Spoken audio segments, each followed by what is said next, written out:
Now welcome to this lesson on adjusting trend lines. So before I move on, a little bit of disclaimer first. When it comes to trend lines, some principles you need to take note of.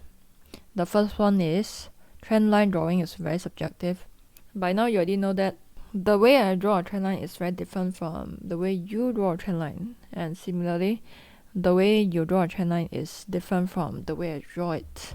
Different people, even though they have the same chart, the trend line that they draw might be different. As the price moves on and as the trend is developing, you need to make some adjustments. Once you draw a trend line, it doesn't mean that you need to keep it like that fixed there, because when the price makes a new low or new high along the way, along the trend, then you need to make some adjustments. Not all the time, but only on some trend lines. So for example, when the price breaks downwards, you need to adjust the trend line downwards. I'll give you an example later. And when the price breaks upwards, you need to adjust the trend line upwards. Example, like that. Can you see the first trend line over here? Then the second trend line over here. So you can see that the first trend line is a lot steeper. Okay, and price breaks downwards from this point onwards. Then you can either adjust the first trend line downwards, or you can draw a second trend line with trend line over here. Okay, I prefer you draw the second trend line.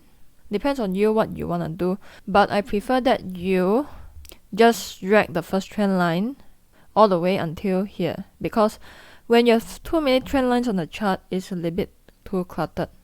You can just update, okay, instead of drawing a new trend line. So what kind of trend lines would normally need adjustments when there's a steep trend line like this? Okay, by steep I mean more than 45 degrees. Or visually you can just tell it is a very steep trend line and hence it is not very strong. Okay, so normally it is best to only adjust the steep trend lines, because for a good trend line like this one, okay, you don't want to adjust and adjust and adjust when it goes downward and downward and downward, you know what I'm saying? Then it's like there's no point having a trend line anymore, because the point of having a trend line is to trade a breakout or to confirm that a bullish trend has ended. So once the price has broken your 100 SMA and 50 SMA has crossed over below 100 SMA, then you stop adjusting.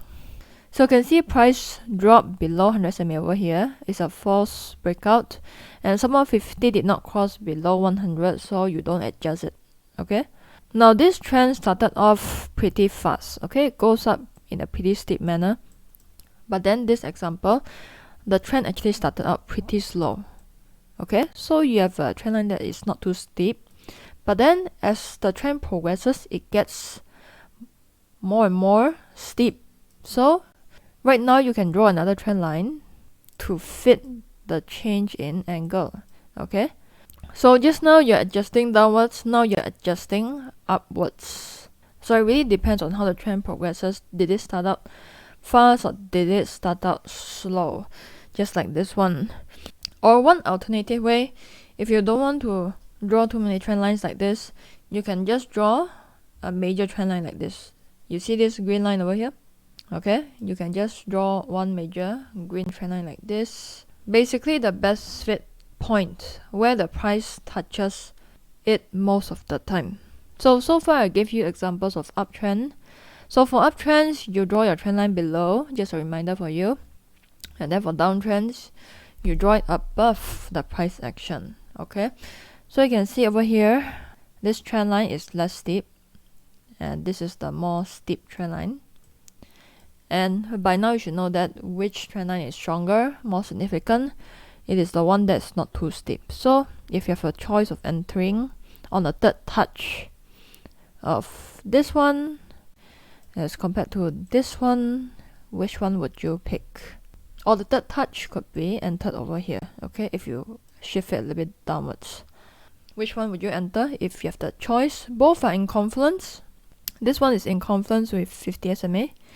This one is in confluence with 100 SMA as well as the trend line.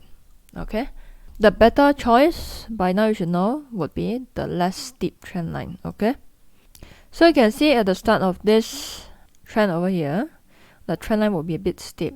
Then when the price breaks above this trend line, you can draw a second trend line or you can adjust upwards. Okay, I prefer if you adjust it upwards, update it, because I don't want you to clutter your chart with too many trend lines. And with that, you only have one simple entry, which is over here on the third touch. But if you draw it differently, it will be over here as well. And the good thing about trend lines that are less steep is that when it does break, high chance it will be the end of the trend. Okay, because as you can see over here, this is the steeper trend line, then this is the one that is less steep. Price broke above the steep trend line, didn't really go anywhere, in fact came back down. Price broke above this less steep trend line and it went on a bullish move. Did you see that? So again, this trend line started off a little bit steep. Then when it makes another lower high, then you can adjust your trend line upwards until here. Then you can enter on the third touch, which is right here. Okay? So when it comes to drawing trend lines, adjusting trend lines, you cannot master it overnight. So make sure you practice.